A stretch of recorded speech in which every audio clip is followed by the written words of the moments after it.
अल्हम्दुलिल्लाहि रब्बिल आलमीन वस्सलातु वस्सलामु अला ख़ातमिन नबिय्यीन व अला आलिहि व सहबिहि अजमाइन।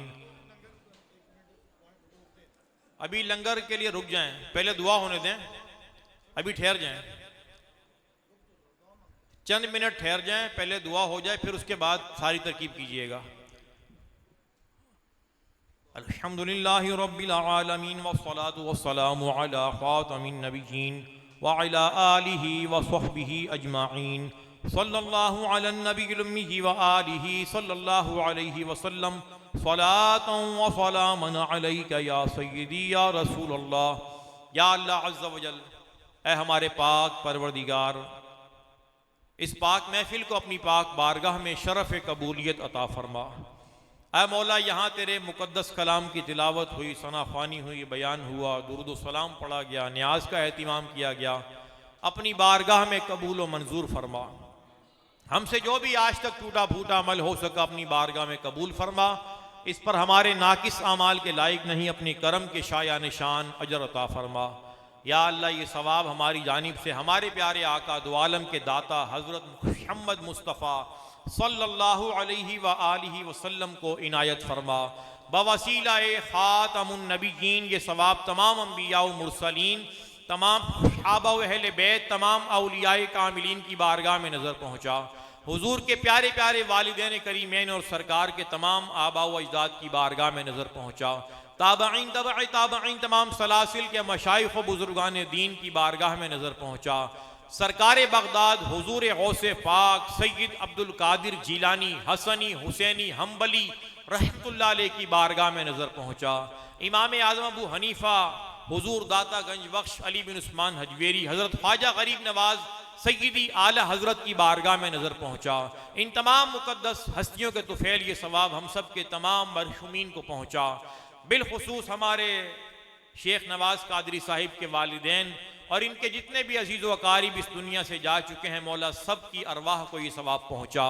सब की कब्रों को जन्नत का बाग बना, सबको बेहिसाब जन्नत में सरकार का पड़ोस नसीब फरमा। या अल्लाह गौसे पाक का वासिता हमारी सारी बीमारियां, परेशानियां, तंगदस्तियां, तकलीफ़ें, घरेलू नाचाकियां दूर फरमा। गौसे पाक के सदके और तुफेल हमें हमारे घर वालों को बार बार खैर वाफियत से हज का उम्रे का शरफ नसीब फरमा। बार बार मीठा मीठा मदीना दिखा। ऐ मौला गौसे पाक का वासिता हमें सारी ज़िंदगी नमाज रोज़ों की सुन्नतों की पाबंदी नसीब फरमा। हमें सारा साल सारी ज़िंदगी अपनी मस्जिदें आबाद रखने की तौफीक अता फरमा। गौसे पाक का वासिता हमें रोज़ाना अपने घरों में कुरान पाक की तिलावत करने की तौफीक अता फरमा। या अल्लाह गौसे पाक के नक्शे कदम पर चलते हुए हमें अपनी ज़िंदगी अहकाम शरीयत के मुताबिक गुजारने की तौफीक अता फरमा। या अल्लाह गौसे पाक का वासिता हमें नेक मुत्तकी परहेजगार माँ बाप का फर्मा बरदार सच्चा मुखलिस आशिक रसूल बना। या अल्लाह इश्क रसूल, इश्क सहाबा, इश्क अहले बैत, इश्क औलिया की लाजवाल दौलत से माला माल फरमा। गौसे पाक के सदके जितने मुसलमान बीमार हैं घरों में, अस्पतालों में, मौला सबको शिफा अता फरमा। जहाँ जहाँ मुसलमान परेशानियों में, तकलीफ़ों में घिरे हुए हैं, मौला उनकी गैब से मदद फरमा। बिलखुसूस अहले फ़लस्तीन पर अपना फजल करम फरमा। ऐ मौला गज़ा फ़लस्तीन के मजलूम मुसलमानों की गैब से मदद फरमा, उनके मददगार पैदा फरमा, उन पर जुल्म करने वाले जालिमों को नेस्तो नाबूद फरमा। या अल्लाह इस जालिम इसराइल के टुकड़े टुकड़े कर दे। ऐ मौला इस जालिम इसराइल को सफ़े हस्ती से मिटा दे। किबला अव्वल बैतुल मुक़द्दस की हिफाजत फरमा। मस्जिद अक्सा को यहूद व नसारा के शर से महफूज फरमा। या अल्लाह मुसलमानों को आपस में इत्तिफाक व इत्तिहाद नसीब फरमा। मुसलमानों को एक और नेक बना, मुसलमानों को काफिरों पर गलबा नसीब फरमा। ऐ मौला पूरी दुनिया में इस्लाम का, मुसलमानों का बोलबाला फरमा, दुश्मनाने इस्लाम का मुंह काला फरमा। या अल्लाह हमारे प्यारे वतन पाकिस्तान की खैर फरमा। हमारे मुल्क के चप्पे चप्पे को सलामती अता फरमा। इस पाक सरजमीन को अंदरूनी बैरूनी साजिशों से महफूज फरमा। हमारे वतन अजीज़ पाकिस्तान को सारी दुनिया में इज्जतें और तरक्कियाँ अता फरमा। हमारे मुल्क से गुर्बत का, महंगाई का, बेहयाई का, करप्शन का, दहशत गर्दी का खातिमा फरमा। या अल्लाह अफवाज पाकिस्तान को सलामती अता फरमा। ऐ मौला जो मांग सके वो भी अता फरमा, जो नहीं मांग सके हमारे हक में बेहतर है बिन मांगे गौसे पाक के सदके अता फरमा। ऐ मौला हमारे शेख नवाज कादरी साहब को, इनके तमाम भाइयों को, इनकी पूरी फैमिली को दराज़िए उम्र बिल खैर अता फरमा। या अल्लाह इन्हें हासिदों के हसद से, जालिमों के जुल्म से, शरीरों के शर से महफूज फरमा। ऐ मालिक मौला इस इदारे को, इस दरसगाह को दिन 11वीं रात 12वीं तरक्की अता फरमा। यहाँ पढ़ने वाले तमाम तलबा व तालिबात को दीन और दुनिया के हर इम्तिहान में गौसे पाक के सदके कामयाबी और कामरानी अता फरमा। ऐ मौला इस महफिल गौसिया में, इस महफिल मिलाद में जितने आशिकान रसूल, आशिकान गौसे आजम तशरीफ लाए, सबका आना अपनी बारगाह में कबूल फरमा। इस महफिल पाक को हम सब के लिए जरिया नजात व बरक़ात बना। या अल्लाह अपने प्यारे हबीब के सदके हमारी ये इल्तिजाएं, ये दुआएं अपनी बारगाह में कबूल फरमा। या इलाही रहम फरमा मुस्तफ़ा के वासिते। या रसूल अल्लाह करम कीजिए खुदा के वासिते। मुश्किलें हल कर शहे मुश्किल कुशा के वासिते, करबलाएं रद शहीदे करबला के वासिते।